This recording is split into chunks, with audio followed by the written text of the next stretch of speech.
horror podcast.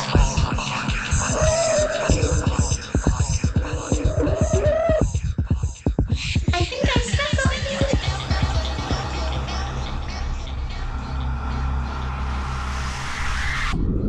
I love that.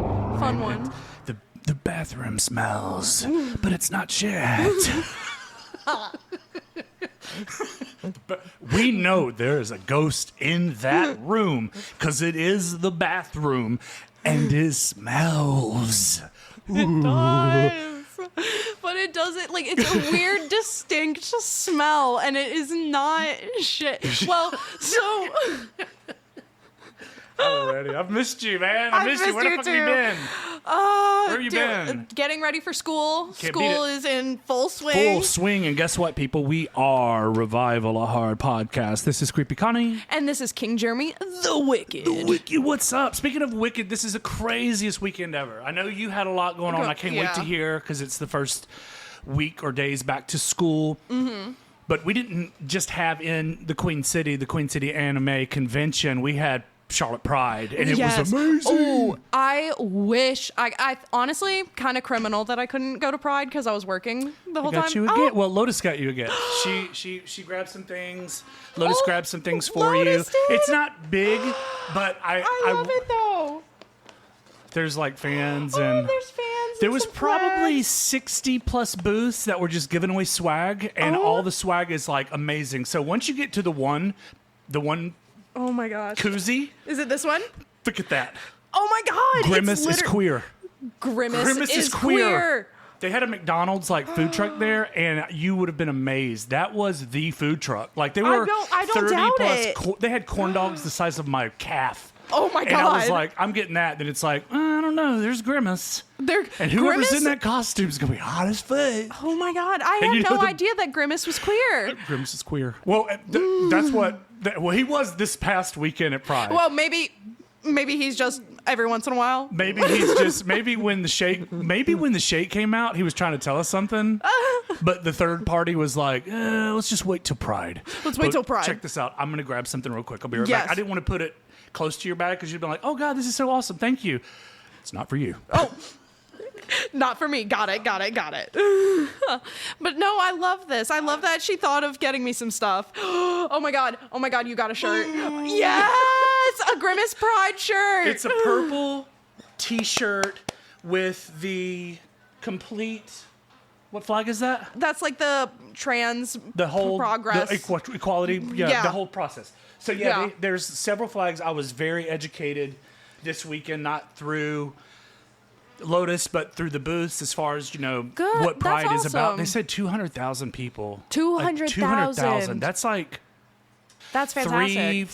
3.5 Carolina Panther football stadiums. I was going to say fields. Fields. That's tight quotas. And I think he said 260,000 people total, like workers, crew, hosts, musicians, bands. Wow. Their my backup, gosh. whatever, because they had like Slater was there Saturday night, but we missed. We missed, but and all awesome. the queens and the sponsors, like 260,000, and he said, and 200,000 are a part of the community. So I thought that was great. Like 60,000 That's plus awesome. people went to support.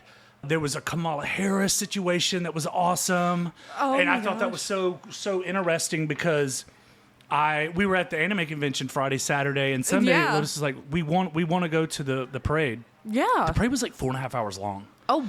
We were at the very end. So when the groups of people on the floats got to the end, makeup was running because it was hot. But I mean, where they had it kind of positioned straight up Tryon. Oh, The that's sun what they was did. beaming. It was up It was the Tryon. whole Tryon. Oh, and wow. then when they took a left, well, no, it was a whole Tryon that the whole thing was about. So it was trying to like maybe Where the Spectrum Center is, yeah. close to that, or like the epicenter, which they are totally redoing that as well. They're going to change the name. They're going to call it like Center City Hall be cool. or something like that. But anyway, that'll be cool. I was blown away. So we parked at the hotel. We walked about 7 blocks. We saw the parade, and then we just kind of coasted, as I like to say, and up and down the booths. Just, I mean, the coolest of cool people, very educated, young Gen Zs that are like, full throttle on this, whether it's just getting the word out, voting. There were just so many really cool booths that were so inspiring and so positive. I absolutely loved it. But when you smell McDonald's fries and you see Grimace, and he is there and loud and proud. Over. I would be too. If I knew that Grimace was going to be at Pride, I would have called out of work. Just kidding. I would have needed a picture with Grimace. Yes, it was super cool and positive. So once we left, Lotus had all the swag. Yes. And oh my gosh. And a sidekick swag bag for you with all that's the little awesome. goodies. And Thank we got you. back to the con and she killed it as far as she had like 3 different costume changes a day. She was one of the Fall Guys, if you're familiar. I think so. You're not a gamer, but yeah, like she was I've the heard chicken of the Fall game. Guy. Yeah. It's really cool. So it was the blow up one, and when she blew it up the first day, like with the fan inside. Because you said there was a Minion one, right? Yes. Yeah, there was a Minion one. The fan broke, so she was so bummed. So when we went into the convention, she purchased this like mask that had all these like whatever you type on your phone, it would come on the mask, like a Daft Punk situation. Oh, that's kind of cool. And she created the human with all the LGBTQ colors, like the H was like the non-binary flag, the U was like the trans awesome. flag. So I thought that was cool. So she That's had a awesome. non-binary like fleece throw over the whole time like she was a superhero, and she was just glowing. So she's like, last night was the best because she saw one of her favorite bands, but the Pride Parade Sunday just sealed the deal. It was really cool. Oh my God, I'm glad she had a great time. Yeah, she had a great time. So what's up with you as far as like, school starts? Yeah. You got bathroom smells. Yeah, we've got ghosts in the architecture building. Already, and it's just the second day of school and there's already ghosts. Well, I mean, I've known about the ghosts for a while, but I didn't think it was like real. Okay. But yesterday, I was one of the first people to get into studio. First day of school, there's ghosts. First day of school, and I'm walk past the printer, and it just starts, and it's like printing, and it just prints a few pieces of paper, but they're completely blank, and nobody's around. So I'm like, who's printing? Because you have to be physically there, and you have to scan your student ID and do a whole bunch of steps to get your print. Why was this printer That's just wild. printing rent? And I was like, okay. All right.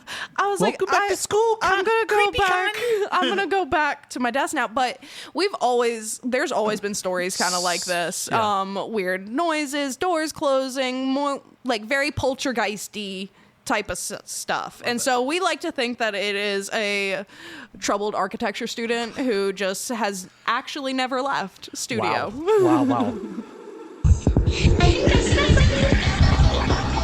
I wonder if you dove deep, or I'm pretty sure with any I want to bring my Ouija board institution. there. Oh, maybe we'll go right now. I have 24-hour access. Do you really? I do. I So have that's- spent multiple nights in that building as Do well. you? Well, I guess it would be. I got a great question. Could you Ouija board yourself? What do you mean? Does it say? Like, could you, like, if there's something attached to you? Well, no, like it's 2 to 8 players. You know what I'm Yeah. saying? So it's like I would I've never need a second Ouija- person. You need a second person. I think one of the big rules never is thought you of that. don't do it by yourself Okay. because I don't know, like it's You'll easier. shit yourself? You'll shit yourself, and you might get a demons. So good. But yeah, there's always, so that was another thing, the weird smell in the bathroom. I don't know what this smell is. It's not shit. I was like, stop. Record button. But it is a very distinct, not good smell. God. There was moments at the con and at the parade where I smelled like you walk by, it's August heat, and it's 101 degrees, 110 heat index, and you walk by like a dog park and you smell turds. There was many moments like I would walk by and it wouldn't be like a garbage can. It wouldn't be like, there was no one around, but it was like almost like sewer. And it reminded me like bigger cities when you wake early, you go for a run, you go get a bagel. This one, all the garbage trucks are out, and I had that sense. I was like, I guess Charlotte's a big city now because every third city block smells like shit. Every third city block smells like But this is not shit. This is not shit. Because like it would be like sour. well, yeah, like a sour Vinegar? smell, maybe. But and then And we knew it wasn't because I have spent multiple all-nighters there. Like, I've slept at my desk. I have... Seriously? Yes. You were able to do that? Yeah. So... Are you safe? Who knows? The doors lock at 7, okay, so okay. only other architecture students. All right. It was me and like 3 other people that were staying there this night. And I know neither of them have been to the bathroom that I was going to. So where was the smell coming from? Because nobody had been there for like 4 hours, and neither of them have used this bathroom. That would be awful, because they're like, yeah, it was me, and it was like, that was 4 hours ago, and it still smells like shit. Bad. Literally, like it just clogged, just overflowed. You know. So like it has to be something. Yeah, well, that's the thing. That's the whole. And I'm not the only one who smelled it. That's the coolest part. Yeah, that's the coolest part. because like I have other ghosty friends at school, That's good. and they were like, no, this is real. This is not nobody shit. Nobody shit. You get 12 shits, and then you have to say, ship. So well, good. we do have a dedicated bathroom that we call the architecture students call the poop room. It's the most secluded Most bathroom. wonderful time of the year. Well, that's crazy. Well, Yeah. I'm glad you're good, because I haven't seen you in forever, so it seems so long. But we've got such incredible feedback. We are in Yes. every state. That's awesome. Couldn't wait to tell you that to your That's face. awesome. We're in every state. We're in 64 United States of America cities, U.S. cities. And we're on, well, I got the email. We're on True Fans, which when I saw that, I was like, oh my God, we have an OnlyFans. No wonder Constance has been, Constance ran. But yeah, True Fans, we got 2 subscribers on that. And I think it's out of the UK. They can actually... They can message us, and they can actually, we're part of ask the us fan questions. zone. Ask us questions, and I would love to answer we get all the hits. questions. Yeah, it's so cool. And then, we've got 2 followers, and there's a little thing where they can actually send us money. Oh wow! So I don't like wanna kind of be like that a guy. Patreon type. Kind of of like a Patreon thing. So Okay. I had heard of this, but immediately, half awake, I see it like at 1 a.m, and I'm like, oh shit, we're on OnlyFans. And I'm like, wait a minute. That's not impossible. right. That's not right. That's not right. That would be a horror podcast. So we hit all the states, so that's really cool. That's awesome. Got a really cool thing I want to share this with you. It blew my mind. So a guy named Al, he's the maestro of cinematic sound. He messaged me and he said, I love the experience of elevated music in sound or score. And while we're talking, I was like, oh, so you do scores? Like, yep. I do score for horror movies and horror films and shows. And he asked me, he said, what's my favorite score? What's my favorite film? And I said, well, my favorite film of all time, which we're going to dive into that a lot later with like our top 10, our top 25, our top 50, top 100. But he was just asking like questions about my favorite horror film. So I'm just talking to this guy through social media, and I said, and he's like, oh, what a chilling score. The soundtrack's masterclass, the building of tension with tubular bells. Mm-hmm. And it's one of the greatest scores, and it was nominated. And I said, yeah, that's my favorite film of all time. He's like, oh, it's classic. It's the eerie presence, the possessions and whatnot. And he's like, I wanted to tell you I love the podcast. And I'm like, what? What it's do you like, mean? yeah, he's like eager to discover new horror content and engage with fellow horror enthusiasts. I'll share the link on all my social medias, and he sent a little picture of our first Ghostesses. Our first Ghostesses. Then he said the feedback. Meantime, what's inspired you to do a horror podcast? And I was like, well, my co-host Creepy Connie and I love horror and spooky seasons among us. We talk about a particular film, and then the knowledge of the crazy things that happen during filming and post production. I mean, we love the ghost stories at the end. It's like that's my favorite part because the dynamic of having the passion shines through. Covering the behind-the-scenes stories and whatnot, and having listeners sleep with the lights on is what he said. Ah! And I said, I agree. He said, true account. It's like, episode 4 is my favorite thus far. The fear factor, the suspense, the special effects of how you guys describe everything is really cool. I said, I agree. And then this, that, and this, and some other like personal things about who my favorite composers are. And then he said, may your podcast always be filled with eerie atmospheres, haunting melodies, and terrifying tales. Ooh. Keep exploring the darker side of cinema and music, and never let the spooky spirits fade away. Until next time, stay spooky indeed, you too. Oh. So cool, right? That is so cool. And I Googled Yeah. Al, Yeah. You Googled our it's friend. AI. It's AI. I had a flipping amazing conversation with AI, and I was like, I'm yes! genuinely speechless. It's crazy, right? What do It's you Al mean? from the Spooky Podcast, and it's like, nope, that's AI. It's AI. That's cool. I got the chills.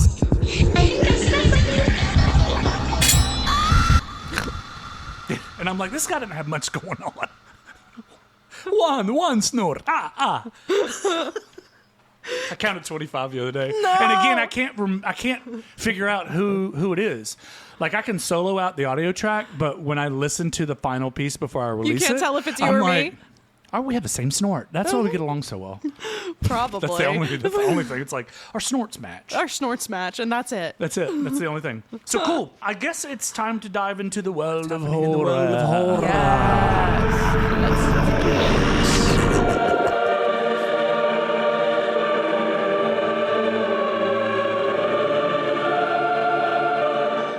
So I have to tell you about this film. I was going to save it because it is new on Shudder.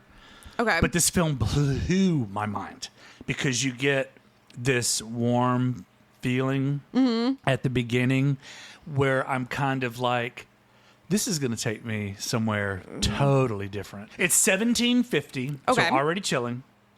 It is the chilling tale of Agnes. She's an Austrian who marries her beloved. So there's this beautiful Austrian wedding. All the things. All the music. things. There's people playing these weird homemade instruments. There's kids dancing with their little crazy weird outfits, like homemade outfits. Yeah, like And 1750s. because it's 1750 in Austria. Yeah. Her mind and heart are pure as she marries her beloved. But her mind and heart soon grow heavy as life becomes a chore. So the men are hunting for food, and the women are doing cleaning, gardening, flowers, food, farming, everything, as most of the gentlemen are out in the lake waters, basically grabbing fish with their bare hands or these homemade traps that are That's just insane. netting and stuff. So everyone's just exhausted and looks drained. Yeah. So as she realized, and this is true accounts of 1750 Okay. Austria. When she realizes that she's trapped in an increasingly murky path, she creates a shocking act to rid of her inner prison. So this shocking act, I looked up, and It's real. the podcast talked about how this is real. So your only being of worship is God. Yeah. That's it. So there was no one, if they could have thoughts, but if they did at this time period, you didn't share it. Like, No, yeah, everyone no. was God-fearing. Yeah. God-fearing. So The Devil's Bath is a historical court record of the shocking hitherto unexplored chapter of European history. So in the 17th, 18th century Europe, if you wanted to kill yourself, Yes. you would go to hell. Yeah. But if you killed someone in the time period before your execution, you could be saved, Yes. which is wild. So Yes. you would commit All of this wild. terrible act. A terrible act. But you can still go to heaven. you But can if still go to heaven. you are so mentally drained and going through I mean, turmoil, suicide is it. That's the only. like that is true. Yeah, you get told that you're going to hell. You're going to hell. if you do that. So to thwart suicide and to be cleansed of sins after doing this horrific act, I researched, and it was, and this is heavy, Yeah. it was children. Yep. So if there was an act of a woman killing a woman or a woman killing a man, there could be you got a chance to talk to you're going to be executed already, but the only way to truly convince the priest. The priest. Yeah. I looked it up, and it'd be cleansed of sin. It was heaven awaits the ones that, beg for forgiveness for doing this terrible act of killing a child. So the majority of these people were women that did this act. The victims were 99% children. Yep. And 400 That's cases. insane. 400 cases. That's in insane. 1700s. It's tragic. It's crazy. It's truly a tragic. It really is. But the movies, I mean, I bet you I was like, I never, and I would never like walk away from a film for many reasons. And being that this was brand new to Shudder, I dove in and I was in that world for about 2 hours, and I was like, I cannot wait to share that film. Yeah. So good. So as far as video games, we've got a new VR game called Big Scary. It's an indie horror VR experience inspired by the hit game Gorilla Tag. And the sprawling underground world of this game basically kind of, it's like Gorilla Tag.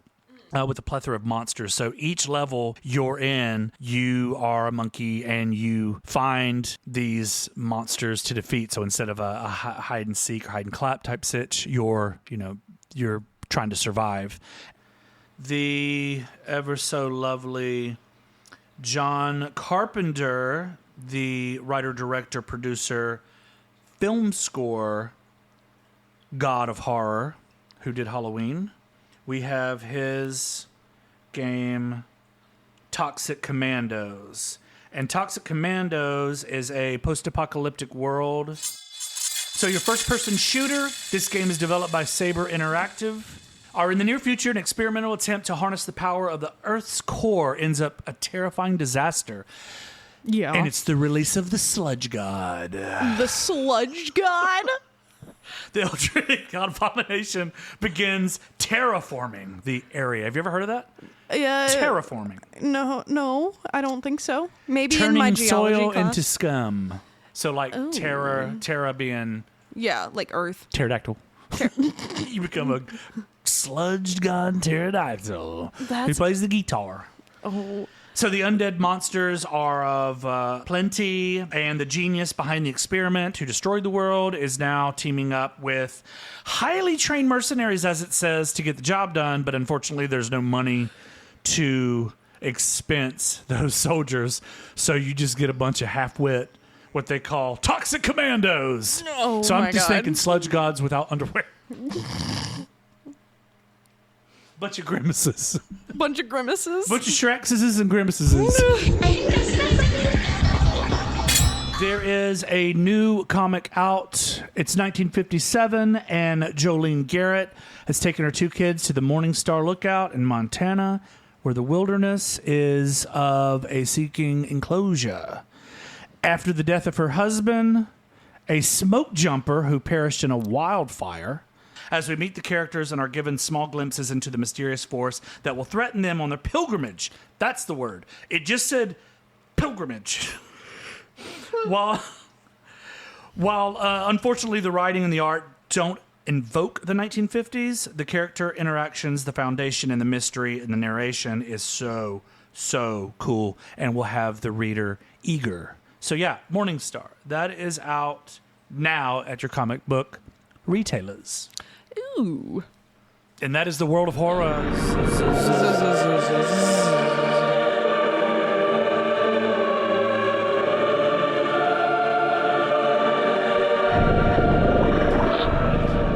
Part 2 to The Conjuring. As we left off, left off. Sorry, my watch was telling me to breathe. Your watch is too close to your face. Two. As we last left off, we were fucking. As we last left off, Billy was getting a glass of water, and he passed the old man's chair, and then when he passed again to go up the stairs to get all nestled into his bed, Yup. we see the old man rocking back and forth in the chair. Yes. Bill Wilkins, I'm 74 years old. This is my house. This is my house. You're the intruder. So as Billy heads up the staircase, he kicks the fire truck toy. Yes. He picks it up and turns it off and kicks it barefoot under the creepy teepee in the hallway. Now, when he kicked this toy, I thought we're about to get some realness. We're about to get, like, it's about to get, like, this is going to be a whole spooky scenario that is, I held on tight. Yes. Clenched my butt cheeks. Oh my gosh. Butt cheeks clenched. What is it? He heads back to bed, and as he goes to lie down, the fire truck goes off. Weep, whoop, weep, whoop, weep, whoop, weep, whoop. Billy now is looking at the mustard-colored teepee. Now, I had to look it up. Is there a word for teepee in, the British lore or the British, their cool sayings? Their language. Their English. Yeah, and I couldn't find anything. They said teepee. They said teepee. Tent. A tent. So, as Billy is now looking at the mustard-colored teepee, when all of a sudden he gets into bed, takes a look, goes back to bed, his head kind of folds back into the non-existent on the television to the left. Yeah. And then he takes another look. Yeah, he just keeps on going. And now he's in bed, down the hallway, just like the swing set, just like the thirst, just like the teepee. He tucks himself into bed, and then the fire truck comes down the hallway at a slow pace. So it's not, you don't hear it until it gets right at the foot of the door, and then the siren turns on. Billy sits up startled. The fire truck is on, and it rolls into his room. He picks it up, turns it off. Now the teepee is wide open. Billy now walks down the hallway, then rolls the truck into the teepee. It goes in front as if you were to push said fire truck, and then immediately comes right back. It comes racing right Yeah, back. it comes right back. The opposite direction. Yeah. It's like, no, I'm coming back. Yep, coming back in the direction. You're not getting rid of me. Yes, and then all of a sudden the old man screams. Billy runs to the mom's room. Good. That was pretty good, right? Billy runs to his mom's room. Look, Mom, look. There's someone in my tent. Oh, yeah, they say tent. The mom wakes startled in her negligee, and she investigates. She rips the teepee open, looks inside, and says, "Nothing. You just had a bad dream, that's all." And then a noise from below. You now hear the rocking chair. Ooh. As the light turns on in the rocking chair, it's Janet. The mom sighs and wakes her. "What are you doing down here?" "I think I've been sleepwalking again." "What do you mean again?" The mom feels Janet's forehead, and she's on fire. She says, "You're burning up. No school tomorrow." The chair stops rocking as Janet leaves, and then as they go up the stairs, the chair starts rocking itself. And that was like, yeah, I knew it. I was like, yes. So that whole scene with Billy and then his mom, like when he was looking outside, the swing set was doing its thing. It was like, I would have peed myself. Yeah. I'd have peed myself. And it wasn't, maybe because he was dehydrated, he didn't pee himself. Yeah, that's exactly why. Eat the biscuit because you'll be thirsty. And it's like, well, if I don't eat the biscuit, I'll piss myself. You're gonna have to clean this shit up, Mom. But I pissed myself. You can't keep making poor kids I know, lisp. sorry.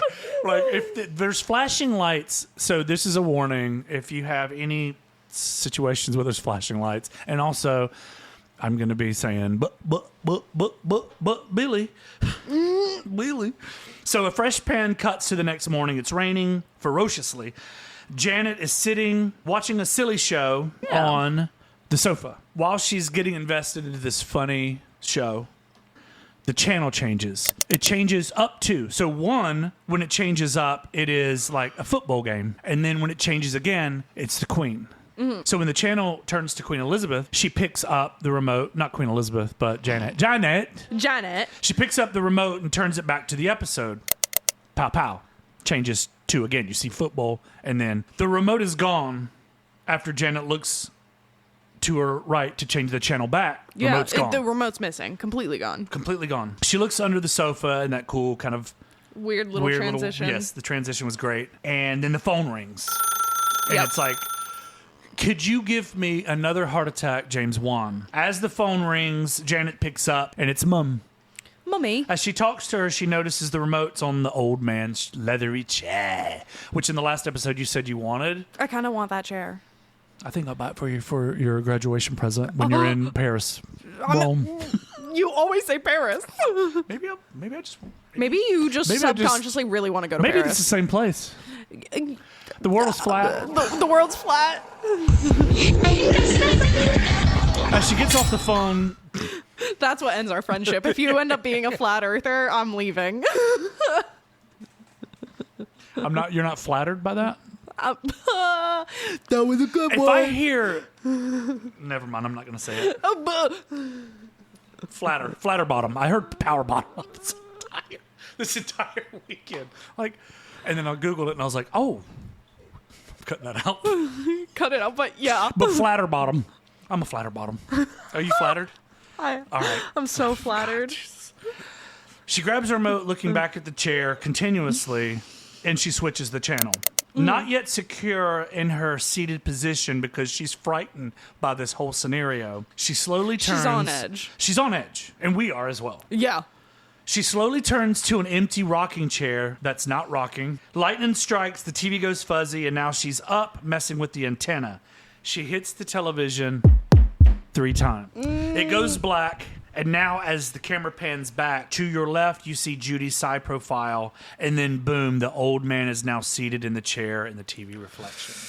Yep. Haunting. Oh, yeah. He grumbles. The old man noises. Janet turns towards the chair. I don't make those noises. Why are you pointing? Why are you pointing at me?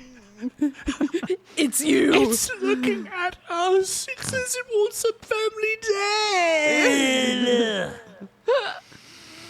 As Janet turns towards the chair, the remote is hovering above the chair about 4 feet. Remember this moment. Yeah. Remember this moment. Yeah. I remember. And then it drops.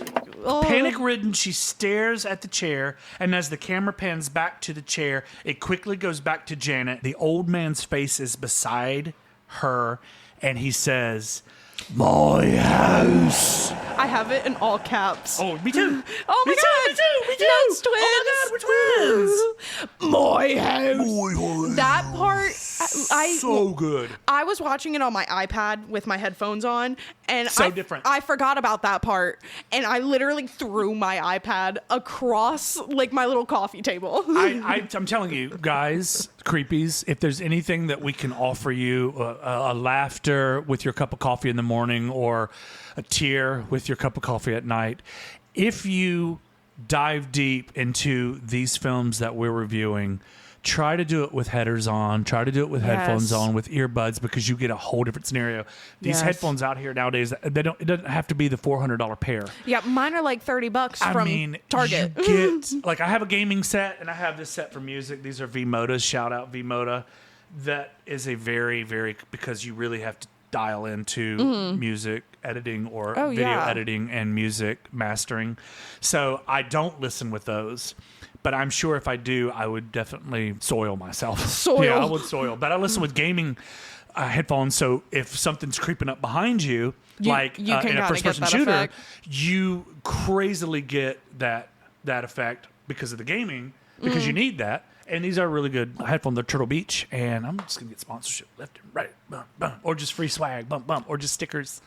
And you can, when you hear the TV remote drop, I had got the same scenario because I had forgotten about that being one of my favorite. So when she turns and he's there just in between Janet and the television and goes, "My house," I ripped him off and I was like, 1 shot, 2 shot of whiskey, and then I made me a drink and I sat back and I'm like, this is why I love this particular one of the Conjuring user. This is why this is my favorite. Because that part was so unexpected. I chucked my iPad. Chucked it. Did you have one of those? I have a case. I have a case. Kid safe, rubber kid safe. No, I didn't have the big rubber iPad kit. I'm just gnawing on the corner of my iPad in So, class. this is your new Amazon Fire that you get from the Swamp Goblin or whoever gave you Cheese Fairy. Cheese Fairy. The Swamp Goblin. That yes, is I got it. Shrek. I got it from my Cheese Fairy. Cheese Fairy. And if you're just diving in now, episode 5, you're not going to get any of this. But yeah, you're not going to at understand the least- Cheese Fairy. Cheese Fairy. I love that. I love that. All right, so now we're back at the Warrens. Vera's sleeping. This is the great. Yes, it's so good. Oh, yeah, it's so good. so oh good, my so good. god, this part. She wakes. Ed is missing, and she finally finds him in his studio painting. This painting of a dream I had. I just wanted to put it on canvas. Yeah, because I keep seeing it in my I keep dreams. seeing it in my dreams. And as he turns the painting, Lorraine shudders, and it's Valak. It's phallic. It's Valak. It's phallic. And she's like, look, we have to stop this. The lectures, just keep the lectures, just no more cases. And he reacts with, why? Is it the TV or the publicity? And she just says, trust me. Because I think if she would have unveiled that she had an experience with this nun already, then a lot of friction, because we've seen through the first that they are truly in love, and he is worried for her immensely. So if he's like, all right, you know what? This is what we're going to do. We're going to stop doing this, and then the credits roll. And I was like, yeah, I was freaked out by that. I was freaked, The Conjuring 2 was only 40 minutes long, but that was a great movie. It was a great movie. So then, of course, she says, trust me. Like, they're not going to do it anymore. They're done. So They need to. They have to. They have to. For her For all of their wellness, for their safety. the daughters as well. Yeah. And grandma. Oh, mama. Grandma. I think it was a different actress in the second. It's like, you're not grandma. Girl, get out of here. You They're ain't like, grandma. We do age. And I was like, oh, yeah, it's you. So now we're back in England, in Enfield. And Janet is tying her arm to the bed. Yes, That she's was trying cool. to. Well, she's like, I keep sleepwalking. This way I won't. I'm not going to do it. I'm not going to do it. So awesome that it's the mind of like a 11, 12-year-old. And it's like a jump rope. Yeah, it's like a jump rope that's frayed that you're going to fall out of bed or you're going to wake up to go tinkle and then you're going to realize You're going to try to 3 roll stories over and you're just going to be like, you got a bed behind you. Where did you come from, Mr. Goose? So Margaret says, what are you doing that for? And Janet says, in case I go sleepwalking again. Literally, rope, arm, bed. Lights out. Immediately, you hear thud. And I'd forgotten this part, too. Janet is now on the floor. She falls out of bed. Yes. Forehead first. Like, Literally. it's such a great cut. I don't know how they did it because it's Janet. It's not a stunt actress. It's not a green screen. Like, when she thuds, you're like, oh, jeez. I didn't Is she I forgot okay? about that. Yes. She awakens to 3 heavy knocks. Tied to the bed, she noticed Margaret has headers on and is missing all of this. Untying herself, she walks towards the door, cracks it open a bit, opens. Mom? Johnny? Turns the corner. There's the teepee, the mustard piss stained teepee. Yep. That spits out fire trucks and fucks with Billy. You fuck with Billy, TP fire truck? Janet flicks the light switch. It's dead. She grabs a flashlight, which is the size of a baseball bat. She goes downstairs, points the light at the chair. 3, 2, 1. What? Sorry. Starts rocking.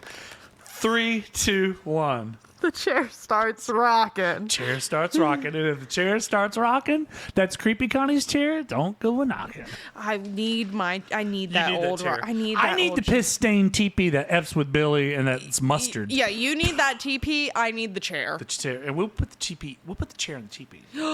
Yes. And then that's where we'll have our haunted. That's when I have our Q&A at our first show. Yes. They're like, this is weird, guys. It's like, don't piss on this. Don't piss off. It'll shoot a fire truck at you. Don't piss mustard out of the fire truck. What are you, crazy? The fire truck started pissing mustard. Hiccup. Oh my God. Canceled. And we're canceled. There we go. They're like, here's your $20 back. She hurries back to the room, immediately braces the door with a chair, and heads to the safest place Under the sheets. covers. Under the sheets. I mean, covers, sheets. Under Same the- thing. Wait, Same thing. Rock, paper, scissors, 3, 2, 1. Under the sheets. Yay! We're 3, 2, 1. Under the cover. sheet. Fuck. Under the covers. She's under the covers. And I gotta see, I've never, like... But truly, that is the safest That's place the when you're a safest place. child. Oh, yeah. When you're a child, you're like, no, nothing can touch me. This is a barrier? Yep, This is a barrier. This is a force field. You can't... Force field. You can't break my force break field, my bro. force field. Even though this guy's, like, truly haunting her and only her at this point. It honestly is. And when she's under the covers, sheets, bed... Oh, the shot of, like, the POV of, like, the demon, like, the evil spirit as he's walking into the room. Oh, my God. Yes. Oh, my God. You Oh, my have, like, God. a POV Oh my God! shot. Did I put yes? She, yep.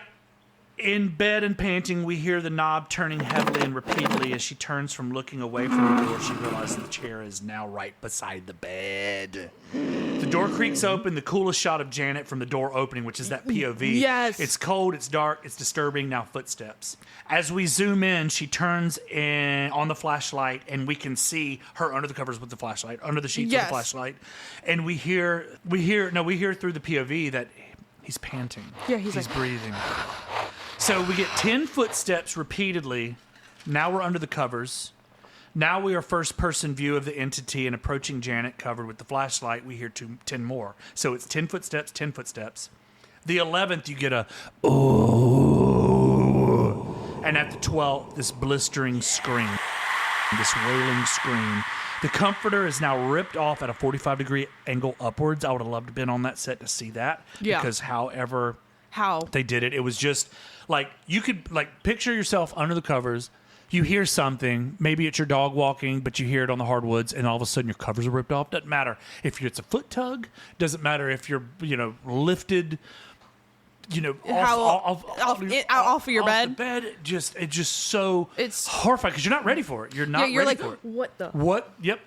Instantaneous. Instant. Janet is all over the bed, horizontal, as if bees are attacking her. Margaret wakes from her headed sleep, and she says, "Janet, what is it? It bit me. Someone is in our house. What are you talking about?" Boom, the bed starts shaking. Both of their beds start shaking. The mum hears the screams, runs to the bedroom. Janet, "There's something in our room." Margaret goes, "Our beds are shaking up and down." Mom says, "What?" Janet then shows Mom the dog bite, and it's the size of a human mouth, the size of like a hockey puck. It's teeth marks. It's teeth marks. It's full on human teeth marks. Human teeth marks. Mom enters the room, goes and looks under Janet's bed, and finds the spirit board, and she's pissed. She's pissed. Oh yeah. She's like, why the hell are you messing with this stuff? Taking turns scaring the wits out of each other, Mom rips the spirit board, which was, again, a live cereal box, but Yep. really cool. And she says, "No wonder I can't get any bloody good sleep. Off to bed, you two." Now, this is where it gets crazy. Because if James Wan would have allowed the kids to go back to bed, I don't think we would have had the tension. We would have had tension, but it wouldn't have gone. It would have been, I don't know. I can't even explain what would have happened if they're like, "All right, cool. Well, we just had this situation. You think it's this life cereal box that we made into a spirit board. Now we're going to go under the covers, and then it's going to be the morning again. And I'm still not feeling well, so I'm not going to school." But this Yeah. is what we get.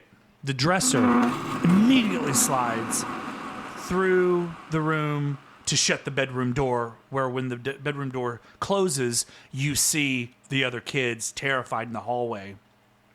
Boom. Now Mom's a believer. Yeah, Mom's Instantly. like, "Oh, well, we actually do got a demon." We got to, well, never seen anything like that before. What is going on here? Breakfast. Now we get the comedy relief we've been waiting for. Yes. Because that was when we started today to this moment. It's been high anxiety. Yeah. And as the door slams, you can see the boys behind the door in the hallway, terrified.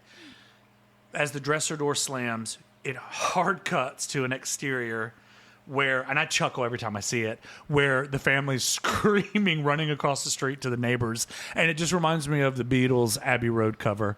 Yes. It just reminds me of the bit, like they're chucking. They're like, all 5 of them are screaming. Yeah, they're like, go. The family runs to the neighbors across the street, and in the neighbor's home, that's the Nottinghams. The Nottingham residents, the family posts up, still afraid to go back, as Mr. Nottingham comes back to tell the fam, it's clear, there's nothing in the house, it's clear. And you now see a beautiful dog ringing the doorbell, which is about a foot off the floor, and he's dinging it. And he's dinging it, and it's cute. It is and cute. then Billy says, what is he doing, Mrs. Knott? We've taught him to ring the bell when he wants to go to the loo. The outside loo. That's kind of cool, though. Yeah, it's cool. It's like, cute. I would like to train my dog to do that. My whoop whoop. I won't womp the whoop whoop. Whoop Whoop would go to the door and he would scratch. And when I would smoke a cigar, he would do the same thing because he just wanted to be with me. But I didn't want to smoke a cigar in front of him. Yeah. Just because Bostons have the little... You don't want to blow smoke. Want to blow smoke. And that cigar had a little ooh-wee in it. But he would scratch at the door when he had to go tinkle. So I thought that was cool. Or I was so negligent that he's like, look, guys, I'm going to doo-doo on the floor. I'm going to doo-doo on the floor. Did I ever tell you, like, when I would come home when he was older and he couldn't hold it, there would be poop, and he would just stand beside it, and then he would start shaking, and I never, yelled or screamed, never, like always traumatized pets. I him. never. I just think he just knew he did something wrong. He's like, I'm sorry. like the disappointment factor. I was like, Yeah, whoop, whoop, really? And he's like, and then I'll go, I'll go get it. It's fine. I'll go get something to get it up. And I come back and it's gone. And now he's on all fours, like tapping his little nails against the hardwoods. And he's like, I got it. I got it for you. And I'm like, oh, you just ate your doo-doo, dog? He's like, now some sugars. I'll give you some sugars, Daddy. Dogs. It smells like UNC Charlotte's bathroom in here. It really does. So as Billy takes the pup outside, you see the police arrive at the house, and as the police enter to investigate the home, opening and closing, finding the zootrope, and wincing the bloody coppers, they're basically saying there's nothing here. As they chat about there not being anyone here. Yeah. They're non-believers. We're here Fake to figure news. out an explanation. That's why we're here. You hear a rumble in the walls. Everyone shivers. And then boom, more shivers. The female officer takes the lead as the rumble, boom, rumble builds in the walls. Yeah. And she says, bring me a chair from the kitchen. As she stands and knocks 3 times, again, the response is a few rumbles, and then she gets off the chair. Female officer goes, it's coming from inside the wall. The male officer says, mice, maybe? The mum says, that's a big bloody mouse. The chair then moves sideways at a 90-degree angle, and it places itself off kilter at the dining room table. So not only did they just see upstairs the dresser slide, Mum sees this chair that the officer was just sitting on. I'm going to put my fingers in your mouth. No. I don't mean Got your tongue. No. Have you seen the one that's like, got your nose, ha ha ha, to the guy, and he's just looking at her, and then he picks up a urn and goes, got your dad. No, but that's so bad. Good. So good. So good, but so I'll bad. plug her name Oh my later. God. It's so good. It's like, now the male officer says, well, there's nothing we can do about that, right? And now we're like, I don't exiting wanna the deal with house. that. He's like, they just look at each other like, not today. Nope, Not nope, today. nope. Actually, as the male and female officer are now walking out of the flat with Mum, the female officer says hurriedly, we can fill out a report. And Mum's like, a report? And the cops are like, yeah, we're good. See you later. Yeah. So the female officer says, this is a bit beyond us. But look, there's a priest in our church. It's a family friend. I'll have him call on you. So at least there's that. There's that. Maybe you need some priest. You need some priest. The chair slides and the dude's like, maybe it's mice. It's a big old mouse. Oh my god. Now we're back at the Warrens' house, and Judy's building an alphabet bracelet. That was a big thing this weekend. Alphabet bracelets? These kids that were Lotus's age kept coming up to her, and I know they wanted to be immediate friends because they've got kind of the same kind of vibe. You know, a lot of them were had the same haircut or dressed like her, or were Lotus had all the flags in her waistband, and she's on her heelys just coasting. And these kids, I think it was a Taylor Swift thing too, to build bracelets and trade and giving out. But there was a ton of kids that had a they them, or he or she or whatever. Yeah. And she had a ton of bracelets, and they were just giving them away. So if she had dual, she would go up to a kid and be like, "Hey, you want to trade bracelets?" So it was really cute. Oh, that's really cool. So this being in the 1970s, that's 50 years. It's still a thing. So she's building alphabet bracelets, and immediately you see someone or something walk behind her through the wooden slats of the door. And you kind of get the presence that you know who it is. Yeah. Yes. And Judy senses it because she's got the same feels. She senses it and turns to look. Now Lorraine, asleep on the sofa beside her, a radio tear, like a signal going sideways. She looks up from the sleep, and there's no Judy. Calling out for her, she notices the wooden door is slightly ajar. In the hallway, Judy is staring violently, fixated on whatever's in front of her. Yup. And Lorraine asks, "Judy, what's wrong?" Yup. "Mom, who's that?" That crazy point, just the half alive point. It's so good. It's As so Lorraine looks, we now see Valak at the end of the hallway. Valak turns to the right, immediate, like a military officer. And floats, And glides. Glides. Truly glides. So Valak's 7 foot tall. Yeah. I know with platforms underneath that drape, but I hear the actress is super tall when she does the conventions and stuff. She's such a delight. Everyone just adores her. Valak turns, and Lorraine heads down the hallway into Ed's studio, where he was painting her earlier. Mm-hmm. As Lorraine looks around, you see a slightly lit Valak face. And now as she approaches, she clicks a light, and we realize it's the painting. Oh, she's already painted I love it how and put it on the in wall. this scene, though, the song, which is I sang every Christmas at Mass, "Glory to the Newborn King" is playing. And you just have this choir singing "Glory to the Newborn King," which It just comes on. It just comes on. It just comes on. It just comes the on. old tape recorder, Yes. the reel. Yes. And it's got that, because in music, all of the, let's say, applications, it was records, and then it was 8 tracks, and then it was tapes, and then you got CDs, and then you got streaming, which your generation, and I'm going to say it, you probably wouldn't notice the difference in having an audio, a cassette tape, or I love records. I have a ton of records, thousands of records. My roommate has a bunch. My gosh, so many records. And one of the very first records I got was the very first Sesame Street album. So it was a dual. So it opened up, and it was when they just did stage. Just a stage. I got home, and I took the album out of the little paper sleeve, and it was Mr. Rogers Teaches Us French. And when I DJ'd, I always would open up with a weird, I would do Spoonful of Sugar, Mary Poppins, but I would play it backwards. So it was, you would always do something weird. And then I'd start with the music, and they're like, "What was that?" And I was like, I'll never tell. Hey, my secret. But I was like, I didn't get the Sesame Street, but I got Mr. Rogers Teaches Us French. That's crazy. Imagine that backwards. You're going to Paris. But anyways. Yes. So Glory to the Newborn King is playing. It's playing, and it abruptly comes on, loud old tape recorder. Ugh. She goes to turn it off, and the lights go out. Ugh.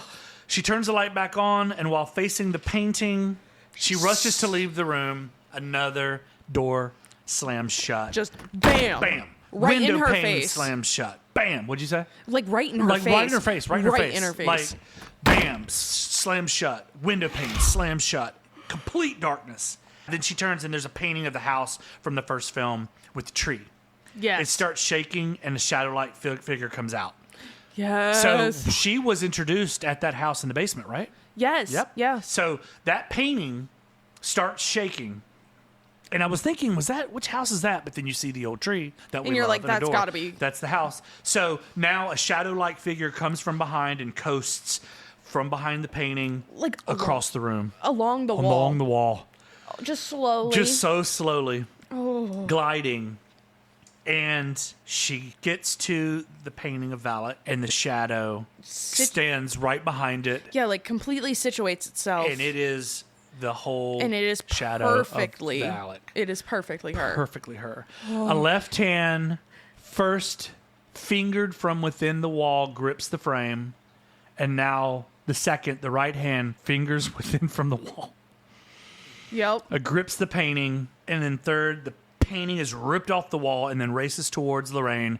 Valak's painted mouth changes to all gums and sharp teeth. Yes. And knocking Lorraine backwards into the wall into another room, there's Valak. And Lorraine says, "Who are you?" I have written here, I think the music started again too, because I just have written, Christ is born in Bethlehem. In Bethlehem, Bethlehem, Bethlehem. Yeah. Don't be blasphemous, Jermage. Valak roars like a lion and then cuts to Lorraine. It's her sitting on the sofa now where she was earlier, and she's cutting X's in her Bible in her lap. As Judy's still building the bracelets, like none of this happened. It was all in her head. Or was it? We now are back in the basement where she met Valak the first time. And Lorraine says, "What do you want?" And Valak points to the right. Furniture explodes. A shadow of a man. It's Ed. And he says, "I'm sorry, Lorraine." So we just had that conversation about them stopping. We can't do this any longer. A huge ice spike at 90 degrees thrusts through Ed's torso. Lorraine screams, and she is awakened by Judy. Then a hug. And the Bible is torn up. It's torn to shreds. Torn to shreds. Oh, my God. Now back in North London, Peggy is heading home when stopped by a gentleman. His name is Kent Allen. He says, "I'm with the show Wide Angle." She hesitates and insists, why are you here? It's like, I heard about all this and we have a TV spot. I want to investigate. Yeah.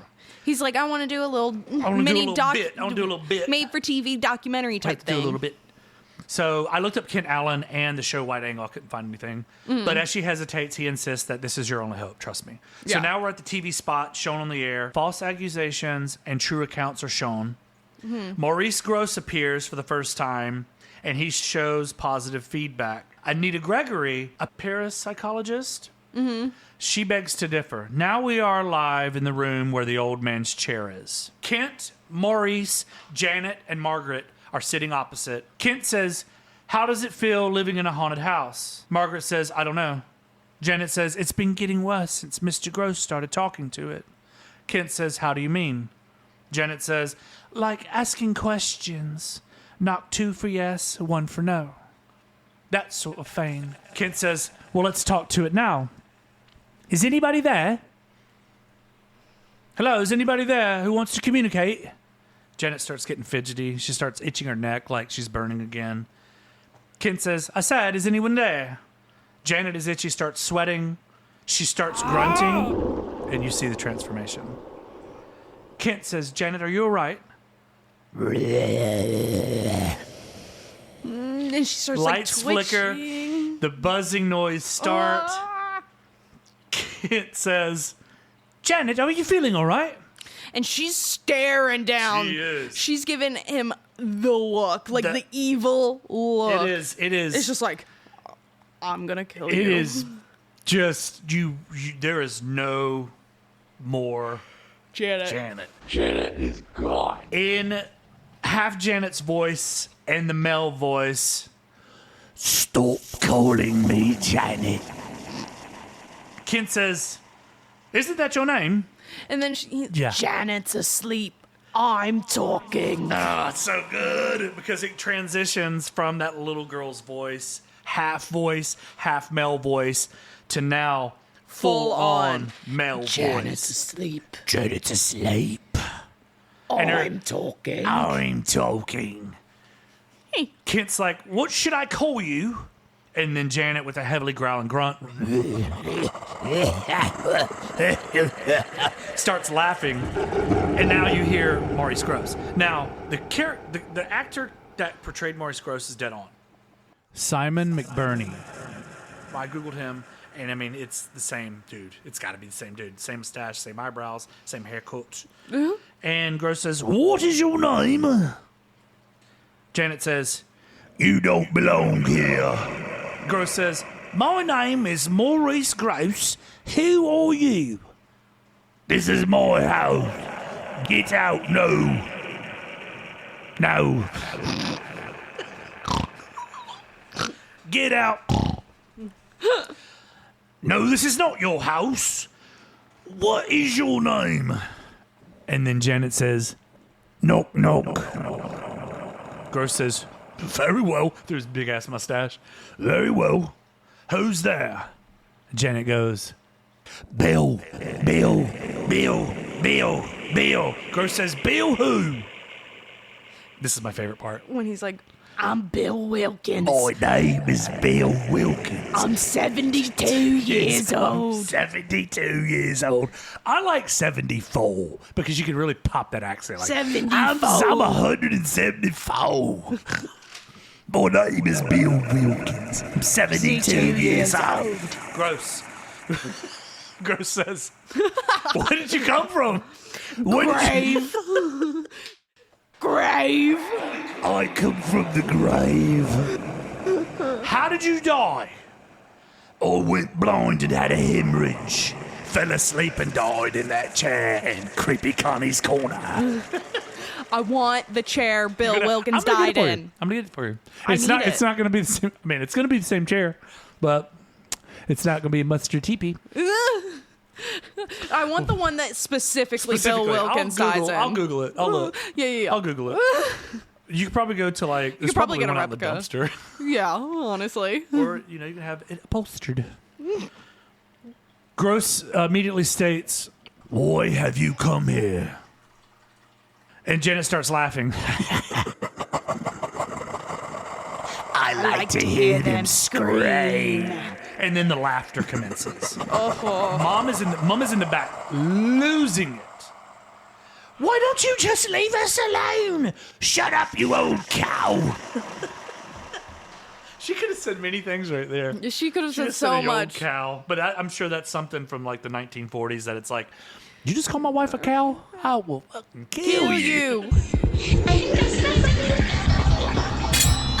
Janning's panting. She hunches forward. As Janet comes to, she apologizes and runs away. Now we're at the neighbor's home. Everyone is now getting ready for bed. In the same room, Billy offers Mum, without stutter, biscuits. They have a moment together. It's really sweet because I'm sure through all of this, It's been hard. it's been hard. It's been hard. Now we slowly pen down the hallway with the tent. As we approach in the teepee, the zoo trip starts to play. The dog bell rings 3 times. Billy gets up. Billy now has the stutter back, so never mind. But Baron, and there's no dog at the door. Now the bell rings behind him. Billy now walks towards the back of the house, and Baron is there, crunched over like on all fours, and you hear Baron whining. Bring, bring. Billy says, Baron? Now Baron is sitting upright, growling at something outside. Billy opens the door. Now the dog, on all fours, pops and locks like an Australian breakdancer.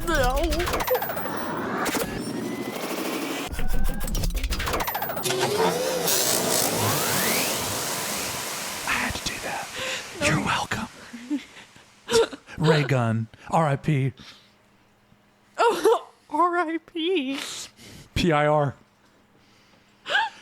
Probably was right. That's PW. Fuck it. Now the dog pop and locks into the Crooked Man, portrayed by Javier Botet. He's 6 feet 7 inches tall and weighs 123 pounds. Literally. Pops And again, like I said locks. last week, this scenario, this was not CG. This was trick photography. Like he popped and locked himself. He popped and locked himself into the shape of like a contortionist. He can contortion it. contort. He can contortion it. He smells like a college bathroom. Contortion it.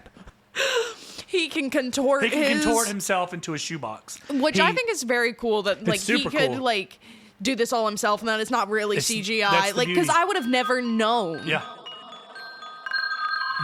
You watch the film and then you watch the trailer afterwards. You're like, God, I never would have gotten that, but there it was. But this, I knew about. I didn't know about in the theater, so I was like, oh, that was really cool. It was a dog, and then he becomes the Crooked Man. So now the Crooked Man is pop and locking, and He's he towering. retrieves his parasol, trips Billy with it, now singing, There was a crooked man. it's the old man's voice. He walked a crooked mile. Billy is on all fours, kind of walking backwards. Crab walking his way. on his back. And Billy's screaming, Mom, the crooked man. The crooked man stepped and rang the crooked bell, and these crooked souls spiraled into a crooked hell. So good. I don't remember So- that part of the poem. I don't recall. Murdered his crooked family and laughed a crooked laugh. And it's not the Crooked Man, it's Janet, and she's walking creepily, and she screams she's- and roars at everyone. Oh yeah. It's not Janet. It's not Janet. It's Janet, but It's Janet, but it's not Janet. The light bulbs explode. Janet falls to the floor, convulsing. As Janet foams from the mouth, Mum screams, Someone get an ambulance! and that's where we'll leave you for the day. Creepy Connie Corner. Creepy Connie Corner. So what do you have for us today, Creepy Connie? I call you Cece. You call me KJ. I call me Cece. I call you KJ. This is dynamic, man. If you ever leave me, I'm going to have to get AI. Oh yes, just get an AI. I might have a new girlfriend. An AI girlfriend. A girlfriend. I might have a new best friend named Al. Stupid. If I get replaced by AI Al. So what I have for you today is I'm excited. I know you have a great ghost story. Mine's going to knock your socks off. Mine is just kind of like a fun little thing. Okay. And ever since freshman year, we've had like a little ghosty kind of hear stories about ghosts on campus. There's 2 buildings in particular that I know for a fact are haunted. One of them is my architecture building that I go to all day, every day. And there is some sort of poltergeisty activity going on in there. We got printers turning on and printing random things, like blank pieces of paper. I remember one time we walked past one of the big lecture halls and the projector was on, but it was like 2 a.m. And I was like, why is this projector on right now? Whoa. And then that one is kind of creepy. We'll smell weird smells, especially in the upstairs women's bathroom. Wow. Yeah, that one, and it's not poop. It's not not poop. It's not poop. It's Dracarnoir. And that I really want to I want to do a ghost hunt there. Oh, yes. We can do Because that. This is my last year. I need We to can do do that a ghost tonight. hunt. We can do that tonight. We can do that tonight. We can take the light rail before 11 o'clock. We can do that tonight. This up. So, I have a guest going through a divorce. She rented a house in the same school district, not the same neighborhood. And the daughter has an imaginary friend. Oh, So no. she had an imaginary friend. She was 8 years old, 7 or 8 years old. And while they would have little picnics, little things just to distract with the separation, because it was heavy. It's heavy for everyone, heavy for kids of any age. She has this little friend. And let's just call this little friend Gabby. So this little girl has a best friend. It's an invisible friend, imaginary friend named Gabby. The mom, truly exhausted, she says, it's time for bed, Tara. We'll read the book. It's time for bed.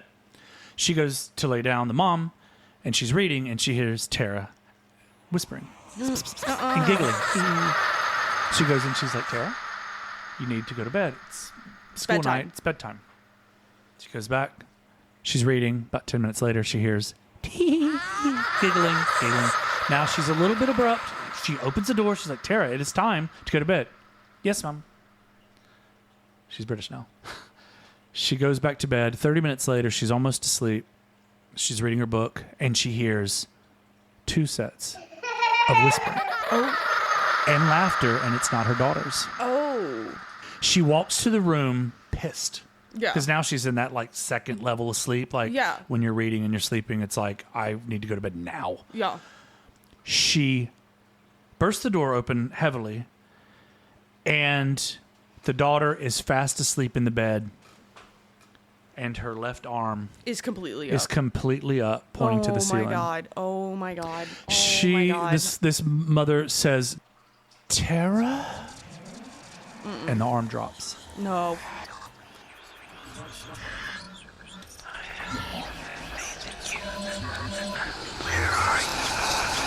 Nope. Done. See you later. Bye, kids. I'm See out. you later. Fast asleep, she heard 2 sets. All right, that's all we have for today. Creepies, we love you. Follow us on all the social. Follow us on social media. Say again. I said we love you. We love you. We love you. really Love you. do. We love you, Creepies. Thank you for listening. We're global. We're international, brother. We got Yes. this. We are Revival a Horror Podcast. This is Creepy Connie. And this is King Jeremy, the Wicked. The Wicked. Goodbye. Bye.